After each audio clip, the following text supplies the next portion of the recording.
la variedad y la calidad de los alimentos. Después hablamos de gasto, es decir, qué el hogar promedio colombiano es capaz de cubrir y cuánto gasta en promedio en un mes, porque si el gasto es un indicador, nos dice algo del bienestar de los hogares. Y tercero, hablamos de estrategia, qué hacen los hogares para cubrir sus necesidades. Por ejemplo, los hogares que están en grandes dificultades utilizan mucho el endeudamiento en Colombia. La deuda ha crecido para poder suplir a sus necesidades. Cuando analizamos sus diferentes componentes, entendemos si un hogar es capaz o menos de cubrir sus necesidades alimentarias y básicas. Y por eso hablamos de inseguridad alimentaria si no están a medida de hacerlo. ¿Cómo están los índices de seguridad alimentaria frente a las madres gestantes y frente a los niños menores de 2 años, señora Bottone? Nosotros en la presentación de los resultados del Programa Mundial de Alimentos quisimos destacar el estado de las madres gestantes porque el 36% de las madres gestantes están en hogares en inseguridad alimentaria. Eso quiere decir que no tienen una nutrición adecuada, que no están atendiendo a controles de salud, que no reciben consejería sobre la lactancia y eso nos preocupa. El 44% de los niños menores de 2 años de las familias entrevistadas no habían recibido lactancia materna. Eso es un dato preocupante, porque si los niños no tienen una buena nutrición en los primeros 5 años de vida, están expuestos a malnutrición y posible desnutrición crónica en el largo plazo. Entonces es importante actuar y seguir actuando para el cuidado de la madre gestante y de los niños menores de 5 años. Sí, señora Bottone, ese 5% que sale de inseguridad alimentaria, si comparamos 2023 con 2022, ¿en dónde está? ¿Logran ustedes geográficamente encontrar algún patrón para explicar cómo pudieron superar esa situación? Bueno, seguramente creo que hay una mejora en las zonas urbanas, porque en las zonas urbanas, en la última parte del 2023, ha bajado la inflación comparado con el principio del 2023, cuando la inflación alimentaria estaba en el 28%, y también disminuyó de algo el desempleo de un dígito porcentaje. Entonces, claro que en las zonas urbanas, por el aumento de disponibilidad de medios de vida, ha mejorado. Sin embargo, en zonas rurales, la situación sigue muy preocupante. Uno de los departamentos más afectados sigue el departamento de La Guajira, que tiene el 60% de inseguridad alimentaria, mucho más alto que el promedio nacional. Entonces hay que redoblar esfuerzos para que cerrar las brechas en estas áreas que tienen mayores vulnerabilidades. Sí, ¿cómo se hizo el estudio para llegar a esas conclusiones, señora Bottone? Nosotros hacemos encuestas de hogares presenciales, entrevistamos a casi 7,000 hogares en 133 municipios, hacemos las visitas de hogares. En las visitas pedimos a un miembro adulto del hogar de responder a las preguntas y estas muestras son representativas a nivel departamental y de la ciudad. Es decir, cuando hablamos tenemos los números suficientes para poder derivar estas conclusiones. Señora Bottone, ¿ustedes hacen este tipo de mediciones en otros países de América Latina? ¿Cómo está Colombia comparativamente con la región?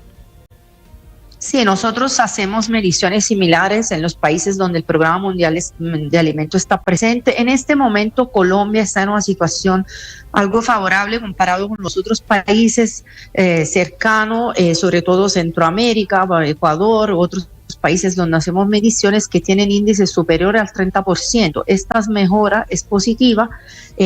Claramente hay países que tienen condiciones muy graves, como Haití, que tiene casi el 80% de inseguridad alimentaria, pero hay países que están algo más en inseguridad alimentaria comparado con Colombia. La diferencia es que Colombia tiene una población grande. Entonces, a nivel de números, se destaca ese número de 13 millones de personas, porque teniendo Colombia 50 millones o más de habitantes. 10:04 minutos, es Rosela Bottone, directora adjunta del Programa Mundial de Alimentos de la ONU en Colombia. Señora Bottone, gracias por estos minutos, ha sido usted muy amable. Muchísimas gracias por darnos la oportunidad, que tengan un buen día. Estás escuchando Blue Radio.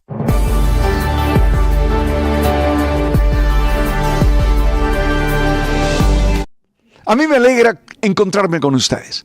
Me alegra poder ver que están ustedes presentes, que están chateando con nosotros, que están conversando, que están opinando. A veces puede que sus opiniones no nos gusten a nosotros o que las nuestras no les guste a ustedes. Pero eso no importa. Lo importante es el respeto, lo importante es construir juntos país, construir juntos sociedad. Tú no eres más valioso que yo, ni yo soy más valioso que tú. Aquí en Blue siempre estamos tratando de informar y de opinar. Gracias de verdad. Y cuéntale a otros que estamos a esta hora y que estamos siempre en nuestro canal. No olvides que en Blue la radio se ve.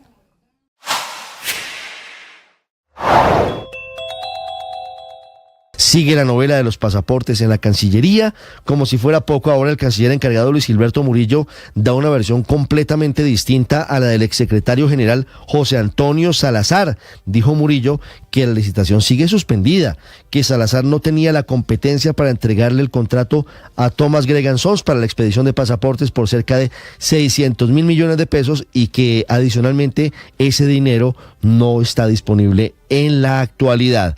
Es una situación muy enredada la que hoy manejan desde la Cancillería sobre el futuro de la expedición de pasaportes. Por ahora, Thomas Gregan Sons se niega a retirar la demanda contra el Estado por más de 110 mil millones de pesos. Solamente lo haría, según dicen sus apoderados, en caso de que efectivamente se perfeccione y se firme el contrato, algo que no pareciera probable durante el gobierno del presidente Gustavo Petro.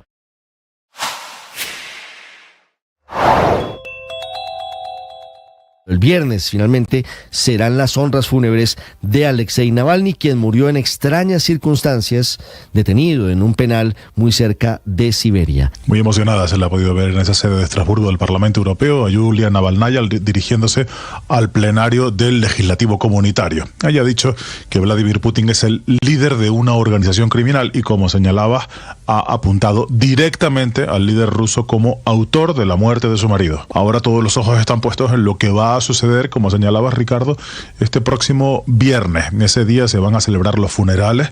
El gobierno ruso ha intentado por todos los medios que no se celebrasen.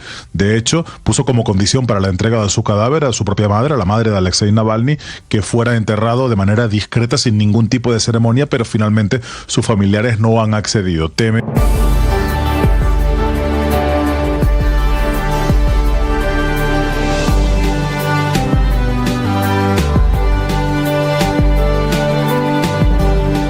Siete minutos.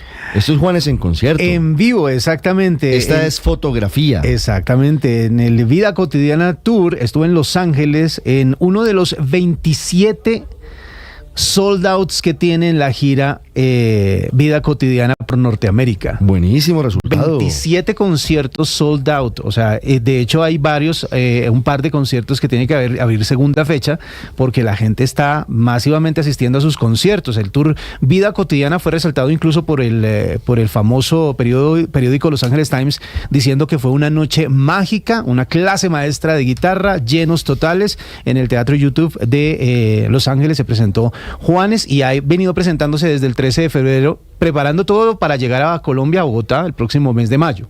Así que pues tenemos que estar pendientes porque los conciertos parece ser que son tremendamente emotivos, tremendamente llenos de éxitos, obviamente, como nos tiene acostumbrado Juanes, es que ya tiene una carrera bastante larga y por eso es que se prepara toda Colombia para recibirlo, así como Estados Unidos. Es una de las giras más importantes del Paisa en nuestro país, así que pues estaremos pendientes de cuando llegue y cuando toque a Bogotá. El que hizo aquí en Bogotá, ¿se acuerda? Ese fue sí, señor, realmente espectacular. No, lo bueno de Juanes es que se entrega totalmente. Exactamente. Es uno el Rock al Parque, creo que fue una de las asistencias más altas cuando se presentó en Rock al Parque, una de las asistencias más grandes en el Parque Simón Bolívar. Fue justamente cuando Juanes cerró un festival Rock al Parque. Y el 24 de mayo, entonces, este mismo espectáculo que está llevando por toda Norteamérica va a llegar a nuestro país. Así que, pues, es buena noticia para el colombiano que está, como le digo, 27 sold outs en Estados Unidos. Qué bueno. Juanes, además de eso, bueno, celebró Grammy hace poco, ¿no? Exactamente. Además, no estaba pendiente del Grammy, estaba en otro lugar, pero porque pensaba que la competición era bastante alta, sobre todo porque la academia es muy dada a premiar a Natalia Lafourcade por todo lo que hace por el rock y por el folclore mexicano, y cuando empata con Vida Cotidiana, pues obviamente es una alegría muy grande para él, y por eso es que está, yo creo que terminando de entregar toda esa energía de haber ganado ese premio en la gira Vida Cotidiana Tour. Sí, espectacular.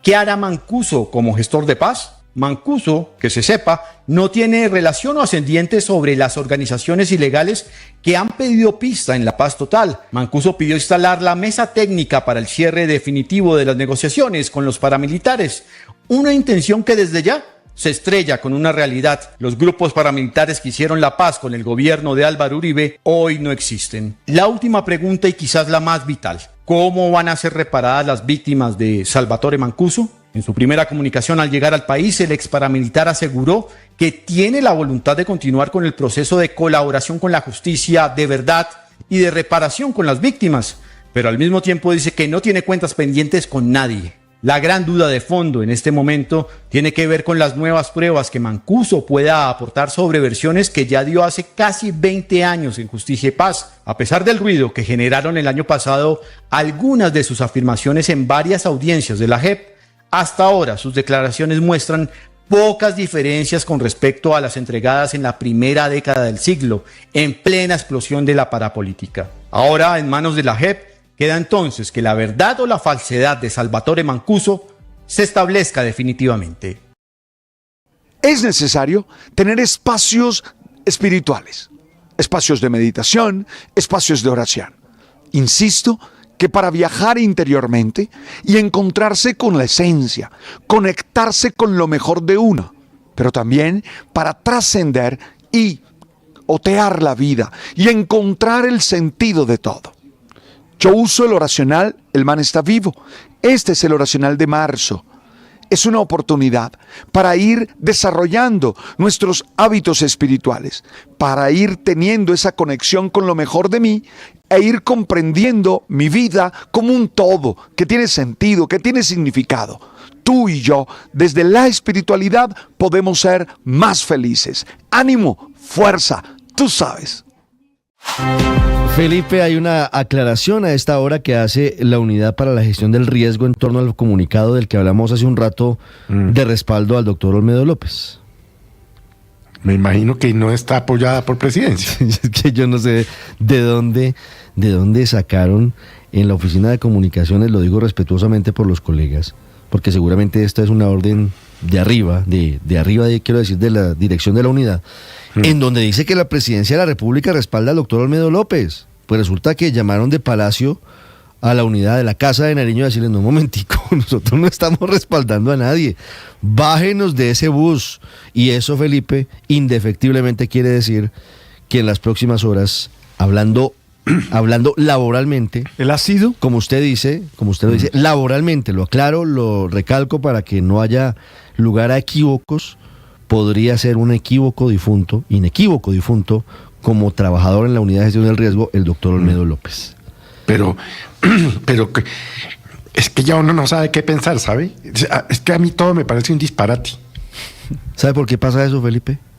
Porque pues no hay, quien esté haciendo las tareas. Pero no hay quien coordine comunicaciones.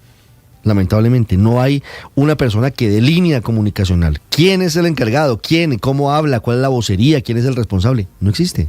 Cada uno hace lo que cree que debe hacer. Y vienen estos episodios. Camila, 10-14 minutos. Sí, señor Ricardo, episodio difícil de explicar, pero se lo voy a intentar describir con lo que pasó. La Unidad Nacional de Gestión del Riesgo está cambiando el comunicado. Borraron el que le conté a usted y a los oyentes hace apenas unos minutos y ahora emitieron uno nuevo. En este comunicado, aunque se mantiene la idea central que Olmedo López se queda al frente de la Unidad Nacional de Gestión del Riesgo, hay diferencias. Cambia el titular, pasamos de Gobierno del Cambio confirma la continuidad de Olmedo López Martínez a Unidad Nacional de Gestión del Riesgo, confirma la continuidad de Olmedo López como director general. También cambiaron en el primer párrafo lo que aseguraron en el primer comunicado. Ya no dice que esa confirmación la hace la Casa de Nariño. Y si usted revisa la primera versión, decía que el presidente Gustavo Petro y el director general de la Unidad Nacional de Gestión del Riesgo se reunieron en la sede del Ejecutivo colombiano, es decir, en la Casa de Nariño, para construir una ruta sólida de trabajo de 90 días. Esa idea se mantiene, pero ahora en este párrafo dice: de hecho, el presidente y el director de la unidad se reunieron en la sede del Ejecutivo para construir una ruta de trabajo. Finalmente, en el último párrafo, también eliminaron el Gobierno del Cambio ya no es el gobierno de cambio el que reafirma el compromiso con la seguridad y la gestión del riesgo de los colombianos, ya es la Unidad Nacional de Gestión del Riesgo la que reafirma esos compromisos. Bueno, ahí está, 10-15 minutos. Entonces se desmontó Palacio, Felipe, del respaldo al doctor Olmedo López. Que eso no, Yo creo que va a tener razón, Héctor.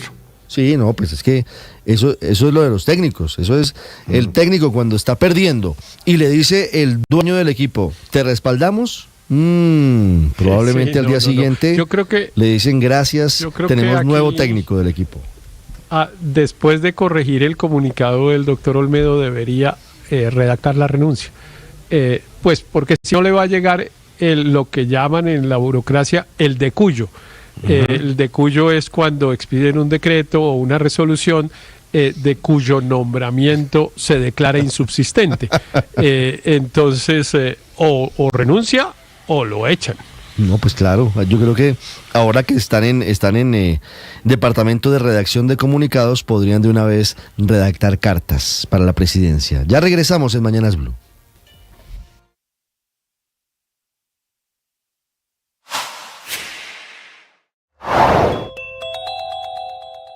El general Vladimir Noza, comandante de la 6ª División del Ejército, dio detalles del soldado infiltrado en un batallón del Putumayo. Hechos que son materia de investigación y que en las últimas horas fue capturado en el corregimiento de La Tagua, aquí del municipio de Puerto Leguízamo, de la persona Alexander Orozco Zambrano, era soldado regular y quien presuntamente sería el responsable del asesinato de nuestros 3 militares, además de que había dejado herido por acción de arma de fuego a uno de nuestros soldados. Efectivamente, en una operación coordinada con nuestra policía, conjunta con nuestra Armada Nacional, en esas capacidades diferenciales, con una aeronave no tripulada, se puede identificar a esta persona en la cual viene en una canoa y viene con otra persona civil, y cuando se hace el llamado por parte de nuestra policía, son contestado con fuego, y es allí donde en ese intercambio de disparos podemos capturar a Alexander Orozco Zambrano y atenderlo de forma inmediata también por las heridas que sostuvo. Sigan esa información en bluradio.com. En Blue le ponemos cara a la radio.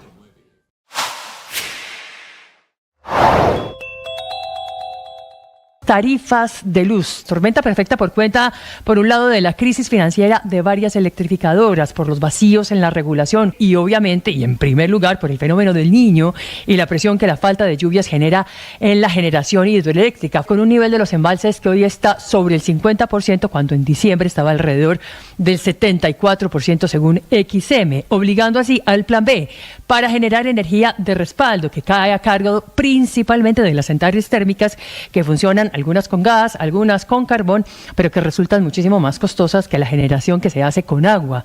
Tarifas de energía que además de todo tienen una alerta de subir un 30% adicional, y por todo ello es que la bancada costeña le lleva hoy al gobierno varias propuestas, 4 puntualmente. Por un lado, implementar el artículo del plan de desarrollo que obliga al gobierno a distribuir los servicios de energía según los pisos térmicos. Por el otro lado, a asumir los costos de las pérdidas no técnicas. En palabras más, palabras menos, los robos de energía, que según el representante de la Cámara, David Mansura, en la costa superan el 29%, cuando el resto del país están en el 11%.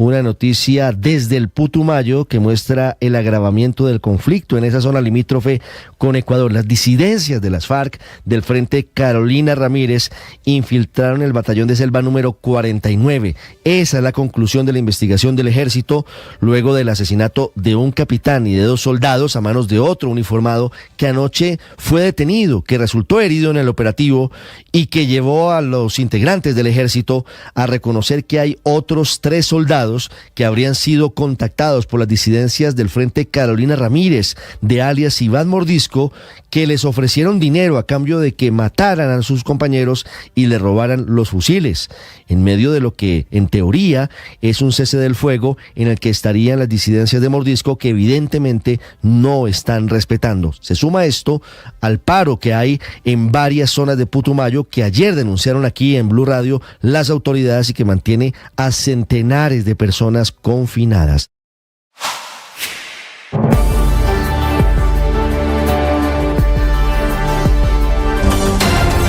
10 de la mañana, 20 minutos. Actualizamos las noticias. Don Víctor Grosso, sigue disparado y subiendo el precio del Bitcoin.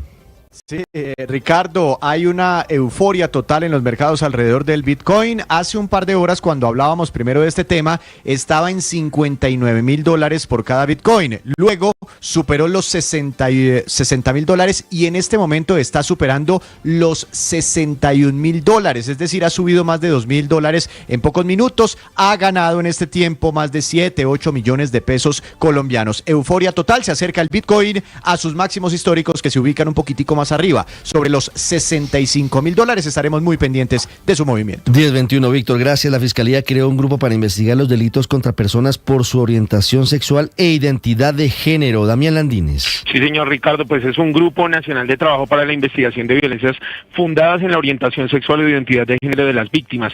Ese va a ser el nombre de este nuevo equipo que creó la Fiscalía para esclarecer homicidios, feminicidios, discriminación, hostigamiento y otros hechos de violencia a personas por su orientación sexual e identidad de género. La fiscal encargada, Marta Mancera, expidió la resolución con la que se establece la conformación de este equipo que ha sido creado bajo estándares de investigación y judicialización que determinen los lineamientos para indagar y judicializar este tipo de violencias. El equipo estará conformado por un coordinador, 6 fiscales, asistentes de fiscales, investigadores, analistas y profesionales, y se consolida como uno de los pocos existentes a nivel de Latinoamérica, especializado en estas investigaciones, delitos cometidos contra personas de la comunidad LGBTI. 10 de la mañana, 22 minutos. Gracias, Damián. En otras informaciones, en 2023 aumentaron las masacres en Colombia, según reportó la Oficina de la ONU para los Derechos Humanos, y además se registraron 134 casos de reclutamiento de menores. Mateo Piñeros. Sí, señor Elobodan, buenos días. Pues la Oficina de la ONU para los Derechos Humanos acaba de presentar su informe anual sobre la situación humanitaria en Colombia, y hay cifras que siguen siendo preocupantes. En el 2023, la ONU verificó 98 masacres en total en todo el país. Hablamos de un incremento del 6.5% respecto a las masacres verificadas el año inmediatamente anterior. Por otro lado, se verificaron 134 casos de reclutamiento de menores por parte de grupos armados y de las bandas delincuenciales. Lo que preocupa además es que en 75 casos las víctimas pertenecían a pueblos étnicos. Esto fue lo que dijo Juliette de Rivero, la representante en Colombia del Alto Comisionado de la ONU para los Derechos Humanos. Llamamos a los actores armados no estatales a respetar los derechos humanos de la población y el derecho internacional humanitario. Nos preocupa que los grupos armados sigan ejerciendo violencia y no demuestren mayor respeto a la población a pesar de la interlocución ofrecida. En total, 62,000 personas fueron desplazadas en el país durante el año pasado y 87,646 personas fueron confinadas. Todo esto en medio del conflicto que se vive en los territorios. Y mucha atención, que la Policía Nacional acaba de anunciar que las personas que le arrienden apartamentos a pedófilos para que cometan delitos sexuales se les aplicará la extinción de dominio. Ana María Celis. Eslobodan, buenos días. Pues la policía está investigando en ese momento el aumento de la llegada de extranjeros al país para explotar en niñas menores de edad de manera sexual. Por eso anuncia el coronel Juan Pablo Cubidas, el director de protección de la policía, que quienes faciliten apartamentos, presten o arrienden podrán someterse a una extinción de dominio de los bienes. Se viene adelantando una investigación complementaria con aquellos lugares o redes sociales que han permitido el alquiler de estos espacios para la explotación de nuestros niños, niñas y adolescentes, y por supuesto en cooperación con la Fiscalía General de la Nación lograr la posterior extinción de dominio de los bienes y los lugares donde explotaban a nuestras adolescentes. La policía, mediante la operación Arcángel, ha capturado a más de 11 personas por estos mismos delitos y se centran en los esfuerzos en ciudades como Bogotá, Medellín y Cali. Y el Ministerio de Hacienda le pedirá al Banco de la República que reduzca las tasas a 12.75%, las tasas de interés, para no ahogar la economía. Marcela Peña. La teoría del ministro de Hacienda, Ricardo Bonilla, es que hay unanimidad para bajar las tasas de interés en Colombia, y la pregunta relevante es ¿cuánto hay que hacerlo? ¿Cuál va a ser el tamaño del recorte? Pide que sea uno agresivo. uno ya debería empezar a bajar 100 puntos porque estamos con 440 puntos de tasa real. Según el ministro, a medida que la inflación sigue bajando, la tasa de interés se hace cada vez más pesada para la economía y hay que acelerar el ritmo de los recortes para no terminar ahogando el crecimiento económico. Estás escuchando Blue Radio.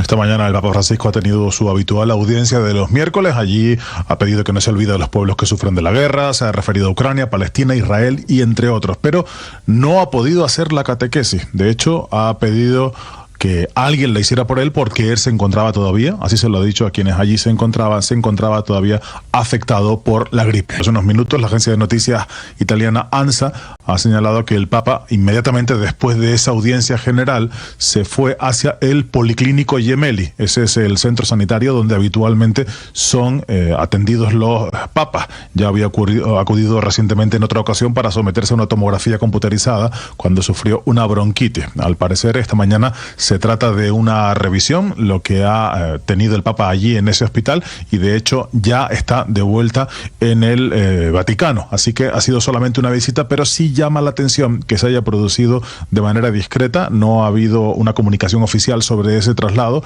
y de hecho la agencia ANSA así lo destaca, que se habría producido una comunicación, un traslado de forma reservada. Noticias judiciales. Esta mañana el expresidente Álvaro Uribe está respondiendo a la llegada del exjefe paramilitar Salvatore Mancuso al país. Insiste el expresidente que nunca se reunió con el exjefe paramilitar. Andrés Carmona. Y es que esta declaración del expresidente Álvaro Uribe tiene como nombre propio Mancuso miente, señalando que el exjefe paramilitar, ahora recluido en la pabellón de extraditables de la cárcel Picota de Bogotá y en donde va a iniciar su proceso de colaboración como gestor de paz, pues está dando falsedades sobre la presunta relación que él señala tendría Uribe con estructuras paramilitares. Dice el expresidente que él extraditó a Mancuso por cuenta de los delitos que seguía cometiendo en la cárcel de Itagüí y que jamás se reunió con este jefe paramilitar. Escuchemos. Tanto en la versión libre ante la Fiscalía como en una declaración ante el mismo órgano en Antioquia, anexé la prueba documental y periodística sobre mis actuaciones. Recuerdo que en Antioquia hubo más de 90 masacres en los 3 años de mi ejercicio como gobernador, muchas cometidas por las guerrillas que no han cobrado importancia. Todas las denuncié también ante los organismos internacionales de justicia y derechos humanos. Incluso señala que Mancuso tiene interés de enlodar su buen nombre, ya que mientras estaba preso en Estados Unidos, varios dirigentes de izquierda, dice Uribe, se reunieron con él para ofrecerle beneficios a cambio de información sobre supuestos vínculos con paramilitares. Adicionalmente, señala que Mancuso nunca se presentó en el ubérrimo y que el coronel Suárez, comandante de la policía de Córdoba entre los años 95 y 96, solo lo visitó para preguntar por su seguridad, pero que el vehículo jamás entró en la propiedad de Uribe Vélez.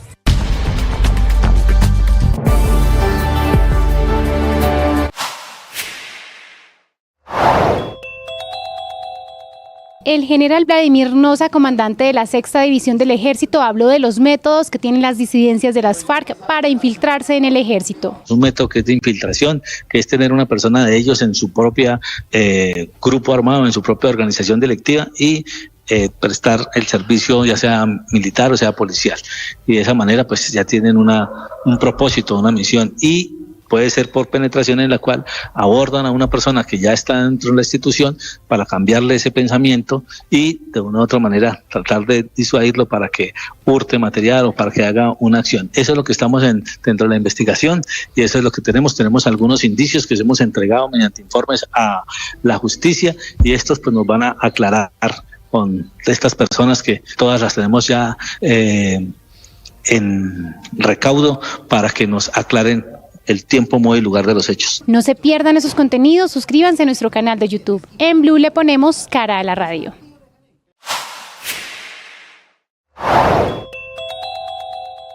La inseguridad alimentaria en Colombia se redujo del 30%